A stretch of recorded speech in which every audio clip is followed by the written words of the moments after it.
Hello Capricorn, Sun, Moon, Rising, and Venus signs. Kamusta kayo? Sana po ay nasa mabuti kayong kalagayan. Welcome back po sa Star Tarot. Kung bago kayo dito, welcome din kayo. Thank you for your support. I truly appreciate it. God bless you. Pauna mensahe po ninyo, past life guides. Ayan. So, siguro, Capricorn, meron kayong mga past life guides, no, na nandiyan bumabalik sa inyo kasi gusto nilang maging parte ng journey ninyo sa ngayon. Maybe they are here giving you giving you heads up or nagpaparamdam sa inyo yung ganun at nagpaparamdam para matulungan ka, no, magabayan ka. So they want to guide you in some way.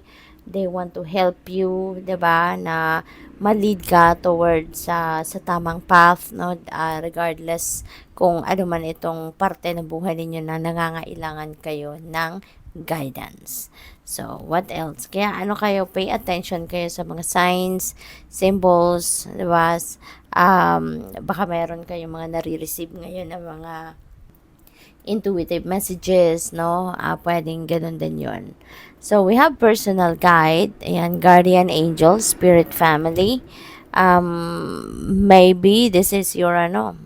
Ito yung guardian angel ninyo na kumakatok sa buhay ninyo sa ngayon. This is your guardian angel asking you, no, na maging siya, natutulong siya sa buhay ninyo, tutulong siya sa kung ano man ang sitwasyon ninyo na kailangan ninyo ng guidance, no? So, maybe there are signs na pinapadala sa inyo, no? Baka nagagamit din sila ng symbols, 'di ba? Omens, yung ganon, para na mapansin mo, para lang na matulungan ka, magabayan ka nila, no, kung paano mo inanavigate ang buhay mo sa ngayon. Attachment, longing, and desperation. Ayan. So, yung feeling ko, yung attachment na to, um,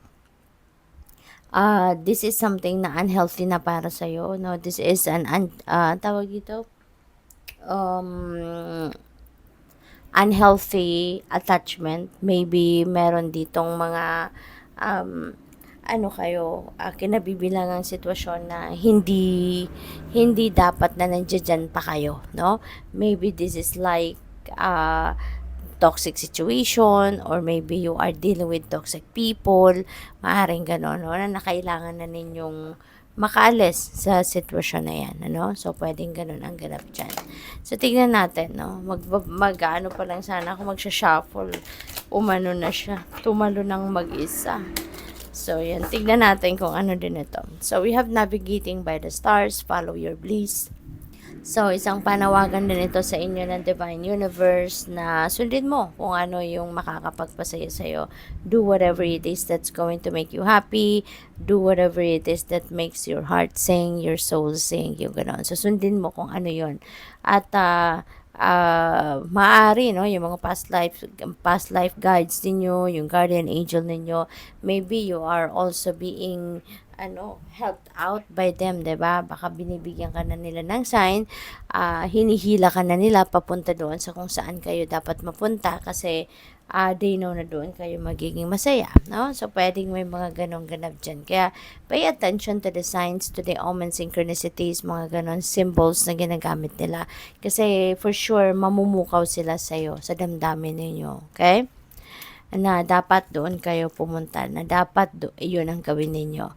So, we have distant thunder, clear the air. Ayan. So, maybe there is an parang an upcoming problem, no, na pwedeng nakikita nyo na siguro, or meron siguro kayong ginawa na something sa buhay ninyo na maaaring yun ang maaaring makapagdulot ng problema sa inyo, no? So, pwedeng ganon. Kaya ngayon pa lang, kung may kutob kayo na alam ninyong, nako, baka mapapahamak ako rito, or nako, baka parang nagkamali ako doon. So, pag-isipan nyo na kung paano ninyo ito aayusin ngayon pa lang. Wag na ninyong hintayin na dumating pa ang problema, or dumating ang complications, or dumating yung maaring hindi magandang epekto nito sa kung anumang area of life ninyo, yung palang ayusin nyo na yon, no? Kasi feeling ko magkakaroon kayo dito ng kutob, magkakaroon kayo dito ng realization na, ay teka lang, parang nagkamali ako doon, no? Yung ganon. So, ayusin mo na para hindi na dumating or hindi na magka-problema, no? So, we have view from above, get the big picture. Okay, get the big picture before you make any decision. View from above, look at things on a different lens dito, no? At tignan ninyo from a bigger picture para nang sa gayon makita ninyo ang entire situation, no?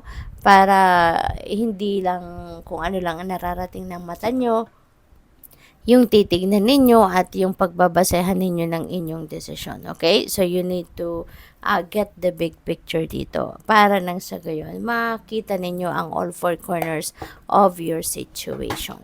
Okay? So, tignan natin kung ano pa ang message ni Capricorn.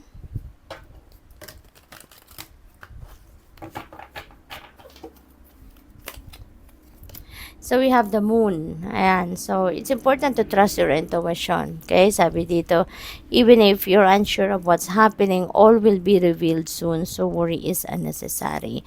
Okay? Kaya wag kayong mag-alala. Okay? Kung meron kayong problema, meron kayong hinahanap na solusyon and you can't make the decision yet sa ngayon, magtiwala ka lang kayo sa inyong intuition. Pakinggan ninyo kung ano man ang kung ano mang binubulong sa inyo ng inyong intuition, because it's going to lead you towards the right path. It's going to lead you towards the right decision and direction. Okay? So, yun, importante, no, na makikinig kayo, mag-pay attention kayo sa inyong intuition. So, what else? We have the High Priestess. Ayan, so panawagan din ito sa inyo, no? Magtiwala kayo sa inyong intuition, pakinggan ninyong binibulong nito. Now is not the time yet for taking action, but now is the time for you to reflect para mapag-isipan ninyong mabuti ang inyong sitwasyon, kung anong gagawin ninyo. Pay attention kayo din sa mga dreams ninyo kasi maaaring pinapadalhan din kayo ng guidance ng universe through your dreams. Kaya pay attention kayo kung ano yung mga elements na nakita niyo sa inyong panaginip. Tignan niyo ito, no? Dahil yun din ang gagabay sa'yo, no? Kung ano na ang dapat ninyong gawin, okay? Kung hindi nyo alam kung anong mga ibig sabihin ng iyong panaginip, i-google ninyo yan, Capricorn. Ang dami ng blogs, ang dami ng articles online na nag-e-explain ng ating mga panaginip, no? All you need to do is just search, no? Search for the dream meaning, no, ng kung ano mang elements ang nakita ninyo sa inyong panaginip, and it will give you the answer. So, we have 4 of summer and may offer sa inyo dito. There are opportunities, no, coming your way. Maraming oportunidad dito yung kakatok sa buhay ninyo, and before you ignore it, or bago ninyo to totally i-ignore, hindi ninyo papansinin, tignan nyo muna. Okay? Tignan nyo muna. Kasi malay mo, ito na yung hinihintay ninyo. Malay mo, ito na yung muling magpapabangon sa inyong kinauupuan, diba? Kung nawawalan man kayo ng gana sa ngayon sa buhay. We have 6 of winter. Ayan, so may travel dito ang iba sa inyo. Excited na si Rescue Cat.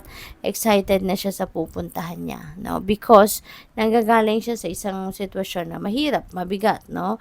At eto, papunta na siya, excited na siya kasi nakaalis na siya doon sa challenging situation, at papunta na siya sa pagbabagong buhay. Papunta na siya sa pag-embrace ng panibagong buhay, panibagong